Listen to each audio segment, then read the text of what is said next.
Meu nome é Moisés Nussensweig e eu estou para chegar aos 88 anos de idade. Logo depois que eu voltei de toda essa estadia nos Estados Unidos para a USP, eu fui o coordenador da pós-graduação. E eu percebi que havia um problema sério com os cursos de graduação, não só da USP, mas, de modo geral, do país todo, que praticamente era unânime, imitando o que se fazia nos Estados Unidos, adotar como livro de referência o curso de física do Halliday e Resnick. E esse curso, na minha opinião, ele era péssimo, era um curso mais para engenheiros que tinham, na opinião dos autores, não tinham necessidade de entender realmente, intuitivamente a física, mas precisavam decorar fórmulas para ser usadas como fórmulas de engenharia. Então, achei que isso iria desencorajar os estudantes e que era preciso ter um livro essencialmente estimulando a intuição física e a compreensão dos fenômenos. Como esse livro não existia, eu comecei a redigir. E, na época, eu esqueci até de mencionar isso, eu era diretor do Instituto de Física. Mas eu estava contando que, quando eu cheguei, os alunos usavam o Halliday-Resnick e muitos desistiam do curso cedo. Então, como eu era diretor e não tinha tempo de fazer isso em outra ocasião, eu usei noites e fins de semana, para grande desgosto da Micheline, redigindo as notas do curso à mão. Isso porque eu tenho uma caligrafia que nunca mudou desde o tempo do grupo escolar, quando a gente escrevia nos cadernos pautados, e aí era a letra que eu mantive até hoje. Essas notas manuscritas chegaram ao conhecimento do professor Enio Candotti, na UFRJ, e ele passou a pedir que eu mandasse pelo correio cada vez.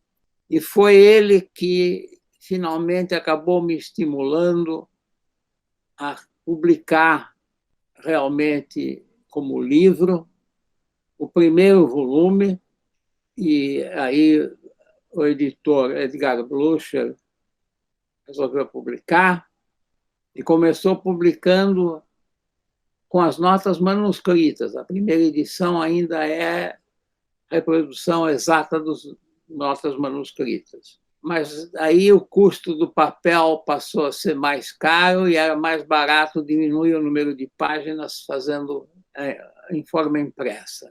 E aí foi a versão impressa, e os volumes seguintes acabaram sendo escritos, em grande parte, por pressão dos estudantes que queriam ter a continuação do curso. Então, foi assim que foi escrito o curso de Física Básica. Quando eu voltei para a USP, o reitor da USP era o professor Valdir Muniz Oliva, um matemático, o vice-diretor do Instituto era o José Goldenberg. Bom, então, tinha que ser nomeado um novo diretor, e a congregação mandou uma lista tríplice que figurava o meu nome. Aí o reitor me nomeou. Aí, no mesmo dia, eu escrevi uma carta para ele dizendo que eu me demitia porque eu não queria ser diretor de jeito nenhum. Eu tinha acabado de fundar o Departamento de Física e Matemática e queria trabalhar com ele.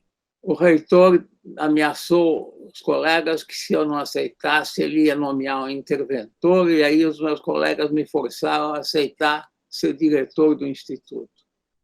Para dizer o que a física representa na minha vida, eu faço uma referência a uma frase do Oppenheimer. Ele, uma vez, recebeu uma carta do irmão dele, Frank Oppenheimer, ele era o Robert Oppenheimer, perguntando o que é que ele sugeria como carreira, e a resposta do Oppenheimer foi que ele se dedicasse à ciência, especialmente à física, pela excelência que ela traz. Quer dizer, chegando ao fim da sua vida, você não vai ter se arrependido de ter seguido.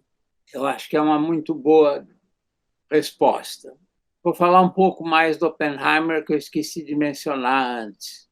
Sobre o Oppenheimer, eu não falei praticamente, mas eu conheci o Oppenheimer primeiro uma vez que ele veio ao Brasil de visita curta, e depois, naturalmente, quando eu fui para o Instituto de Estudos Avançados, em Princeton, ele era o diretor do Instituto.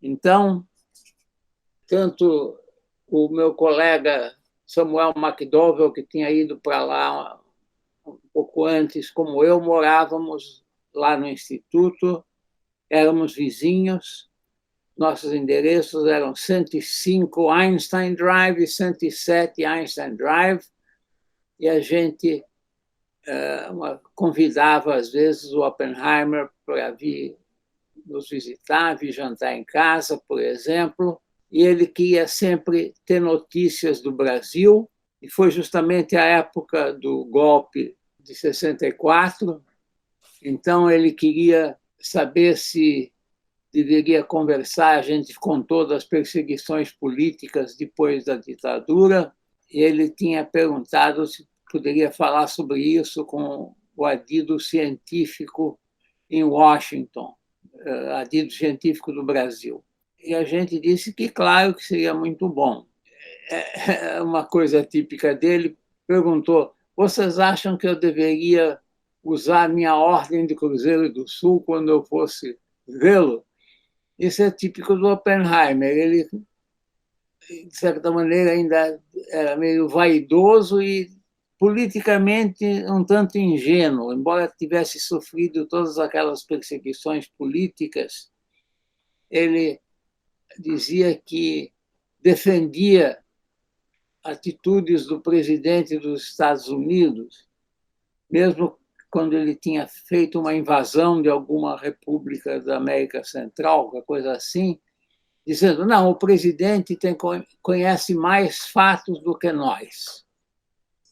Então, ele tinha, enfim, características bastante contraditórias. Mas a primeira apresentação que eu fiz dos trabalhos sobre espalhamento Mi lá em Princeton foi no Instituto de Estudos Avançados, e tanto ele como outros membros que estavam na audiência, que era o Chen-Ning Yang, por exemplo, tinham gostado muito da conferência.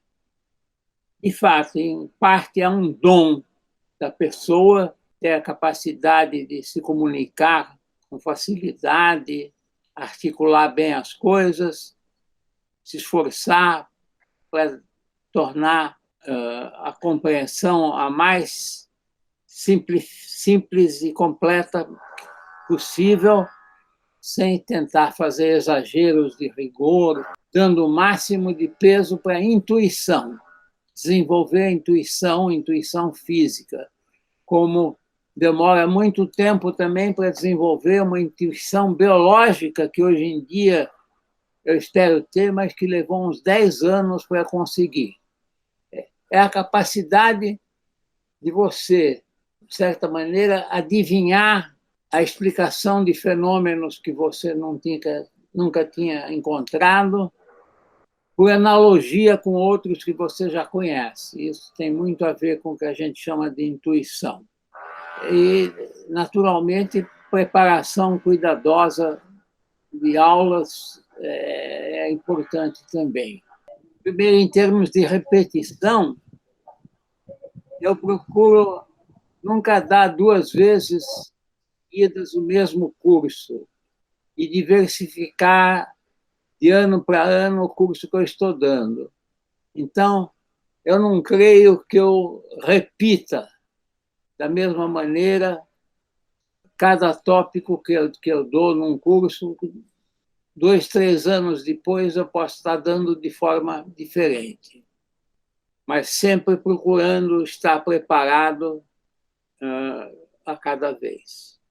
Eu sempre encorajo os alunos a fazer muitas perguntas, me interromper sempre que necessário e não hesitar em fazer perguntas. Outra coisa que eu queria dizer é da importância, sempre que puder, de ter experimentos de demonstração.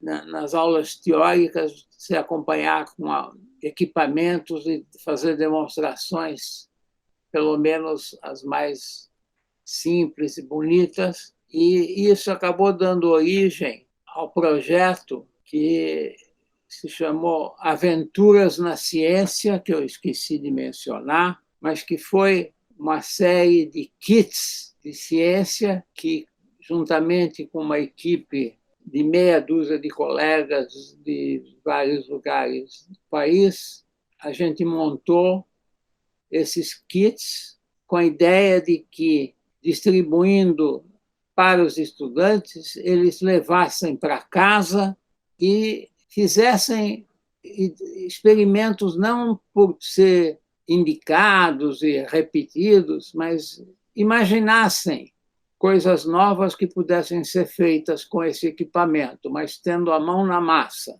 Esses kits foram testados, a CAPES apoiou num projeto. Uma vez que a gente distribuísse, eu já esqueci, algumas centenas de kits, e depois fizesse uma avaliação que a gente fez, uma avaliação extensa, que também foi estudada com todo cuidado, e a conclusão foi extremamente positiva. E aí a gente submeteu um projeto, um dos líderes disso é o professor Vanderlei Banhato, lá de São Carlos. Esse projeto foi submetido ao MEC com a ideia de que fosse para distribuir em todas as escolas oficiais do país. Mas esse projeto está lá até hoje e não vai ser nenhum dos ministros da educação nomeados pelo atual governo que vai desencalhar e apoiar. Bom, o comitê coordenador da COPEA tinha, além de mim, estava matemático muito bom do IMPA, o professor Jacob Palles, estava o falecido professor da USP de Ribeirão Preto, antropólogo Gilberto Velho, e a gente, então, escolhia os temas para cada ciclo. As conferências eram por ciclo. Um ciclo podia durar 1 ano ou 6 meses. O primeiro foi Complexidade e Caos, que durou 1 ano. Esse sobre universidade foi resultado, como eu disse, daquela reunião de Angra dos Reis. Foi o texto do Manifesto de Angra dos Reis que deu origem a esse. Mas a gente fez outros sobre temas de biologia, temas de geociências, e sempre procurando convidar os melhores especialistas brasileiros, e conseguíamos apoio do CNPq, da CAPES, da FINEP, para convidar alguns estrangeiros. Então, nós convidamos alguns dos mais eminentes especialistas estrangeiros também para participar desses ciclos. Era assim, cada ciclo, quer dizer, a conferência durava talvez 1 hora, mas tinha pelo menos mais 1 hora só para perguntas. Então, era muito movimentado e insistindo muito em que discutisse a fundo. O auditório era no prédio da UFRJ, que fica lá em Praia Vermelha, aquele prédio antigo, histórico, que infelizmente está em péssimo estado de conservação. A universidade não tem verbas para manter, então tem cupins, coisa desse tipo. É uma pena, porque é um prédio histórico muito importante. Aliás, originalmente, ele tinha sido construído como um asilo de alienados, e na época que era assim, ele foi visitado uma vez pelo Einstein, que tinha curiosidade sobre doenças psiquiátricas, porque teve um filho que era doente. Bom, esse prédio tinha sido construído para abrigar gente rica, então a construção foi extremamente caprichada. Depois foi, infelizmente, decaindo. Mas as conferências da COPEA se realizavam no maior auditório desse prédio, que tinha uma capacidade, eu diria, entre pelo menos 100 a 200 pessoas.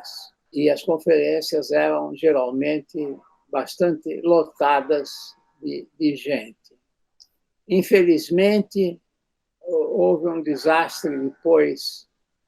A capela desse prédio, que era histórica, estava no patrimônio histórico, pegou fogo, e eu acho que o teto dessa sala de conferências que a gente usava chegou até a desabar. Então, eu não creio que a universidade tenha tido recursos para restaurar, infelizmente. A divulgação que eu me lembro era do tipo assim, boca a boca, que eram as próprias pessoas que faziam propaganda para outras, e isso expandia muito. E não tinha nenhuma restrição, podia vir qualquer pessoa. A gente teve pessoas fazendo perguntas que disseram que eram donas de casa, e tinha vários estudantes de curso secundário também, mas era aberto a qualquer pessoa. Eu, de certa maneira, era uma espécie de apresentador dos conferencistas e comentarista, e eu sempre insistia que o pessoal que assistia fizesse perguntas, e quando não fazia, eu procurava provocar perguntas também. E me lembro que um dos estudantes, que eram de segundo grau ainda, que assistiu, veio anos depois me agradecer pelas conferências e por insistir nas perguntas, e dizendo que numa das conferências ele tinha encontrado um professor da Fiocruz e que depois passou a trabalhar com ele e acabaram publicando um artigo na Nature. Então, fiquei muito contente com esse efeito das conferências. Felizmente, é um dos países onde houve maior miscigenação nesse sentido. Falar de raça no Brasil, embora, obviamente, ainda exista preconceitos de raça, particular de origem africana e indígenas, que ainda sofrem preconceitos. Mas não acho que nenhum brasileiro pode dizer que vai ser uma mistura das três populações, branca, europeia, africana e indígena. Felizmente, então, não é um país em que faça sentido fazer distinções raciais. Agora, historicamente, o Brasil foi muito explorado desde o descobrimento por potências estrangeiras, na época de colonização, querendo tirar ouro e coisas de valor, como todo tipo de colonialismo péssimo, né? Do ponto de vista de ciência, ele começou a fazer alguma coisa nessa área muitíssimo tarde. Embora as primeiras universidades americanas já sejam dos anos 1700, 1800, a primeira faculdade que foi fundada no Brasil foi, acho que, a Faculdade de Medicina, quando veio Dom João VI. E a Universidade do Brasil data mais ou menos do centenário da independência. Então, a USP de 1934. Então, as universidades são muito mais jovens. Problemas de financiamento sempre existiram, acho que foi raro o governo que realmente incentivou financeiramente, deu um apoio razoável para a pesquisa. Talvez uma das épocas de ouro foi na USP, quando fundada, que teve bastante influência de pessoas estrangeiras eminentes e bastante apoio governamental. Mas a regra é de orçamentos que vão minguando com o tempo e, às vezes, muito fortemente. Eu fui do Conselho Deliberativo do CNPq desde a fundação do Conselho Deliberativo e por 2 ou 3 mandatos, e a gente volta e meia em Brasília ia ao Congresso para procurar solicitar apoio de deputados, senadores, etc., mas é uma briga constante. E orçamentos como... Bom, um dos grandes economistas que o país teve foi o professor Pelúcio Ferreira, que foi, de fato, o fundador da FINEP. Ele estava no BNDES e foi a FINEP quem realmente financiou a pós-graduação no Brasil.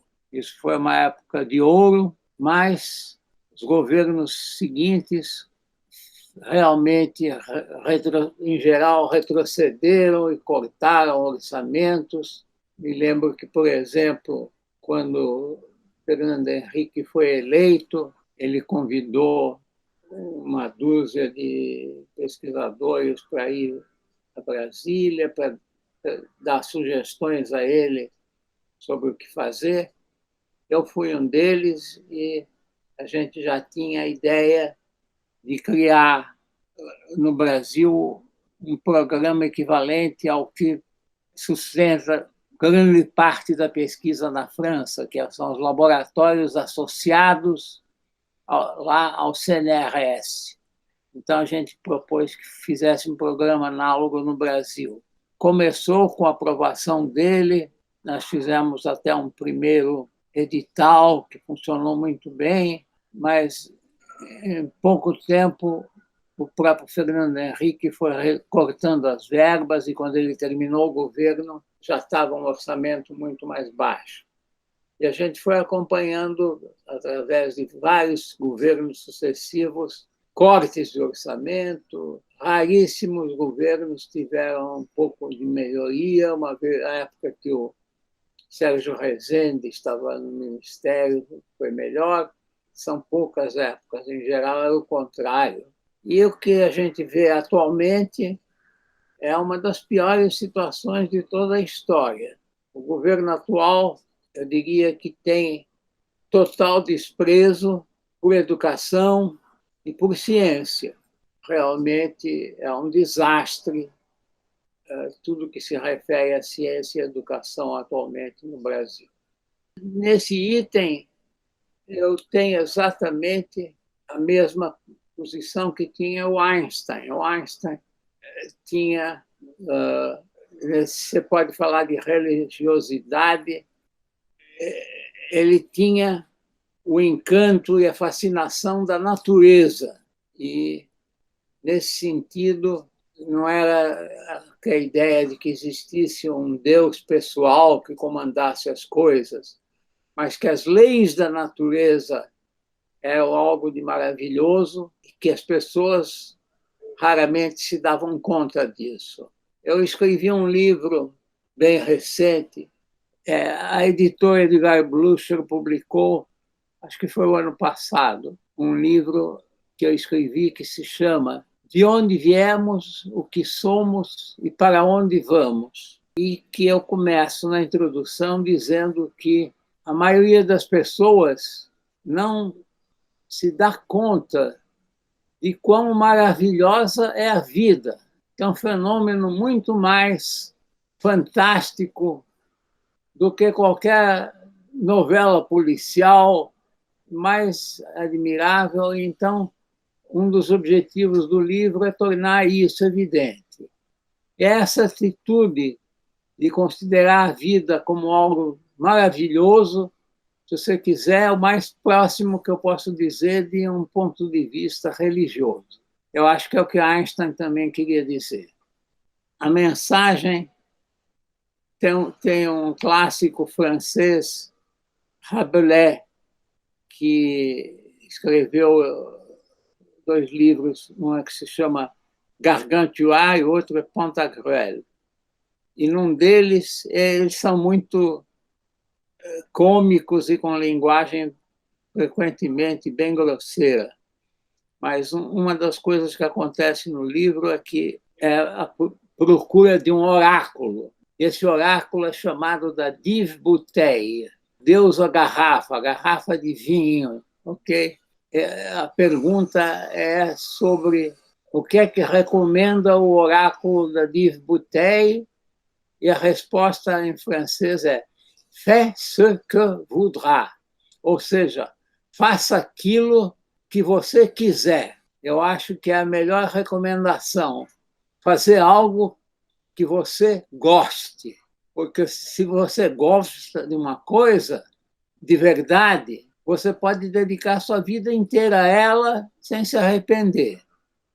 Agora, se você faz uma coisa como uma obrigação ou uma rotina, aí eu não creio que você vai ter esse tipo de satisfação durante o resto da sua vida.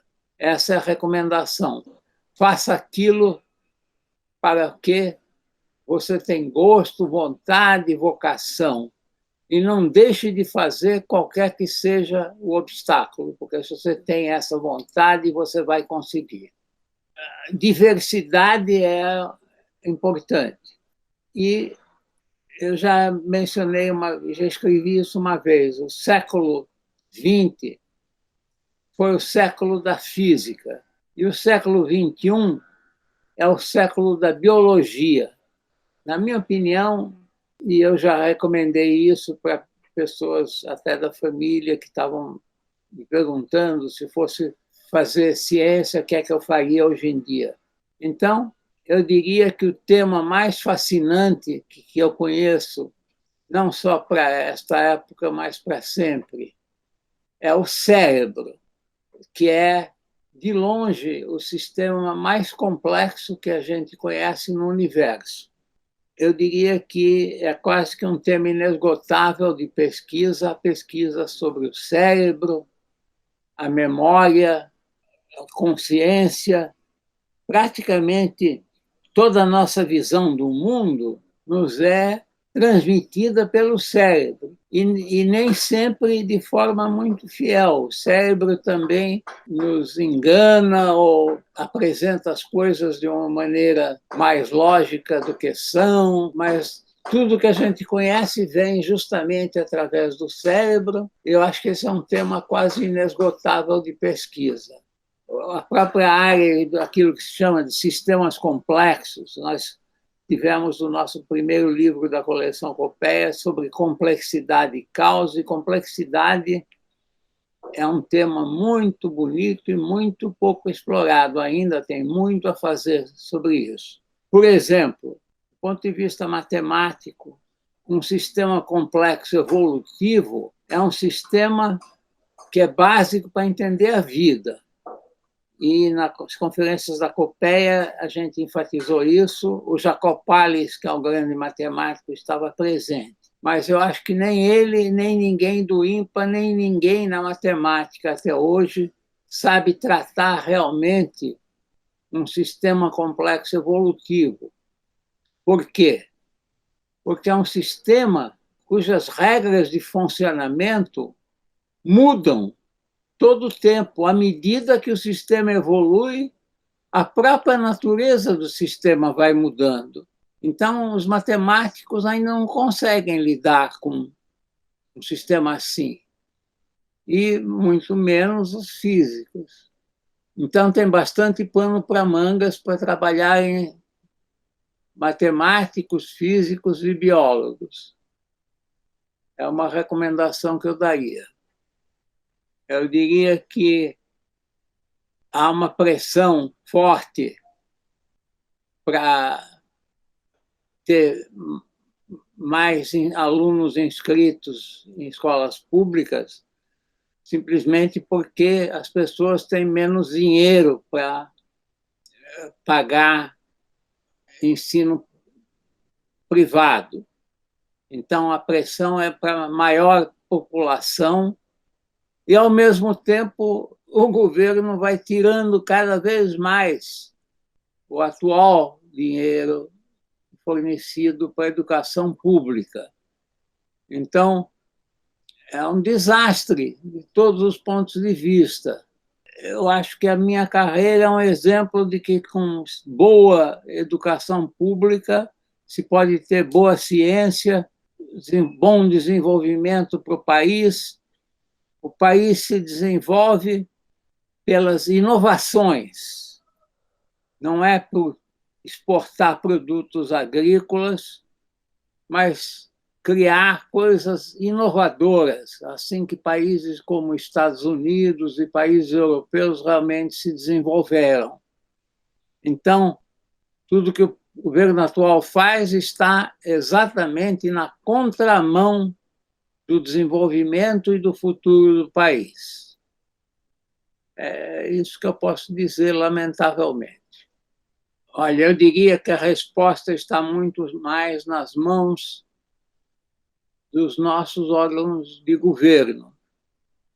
Eu acho que não se pode esperar absolutamente nada da presidência da República, mas o Congresso e o Judiciário, felizmente, têm respondido muito melhor.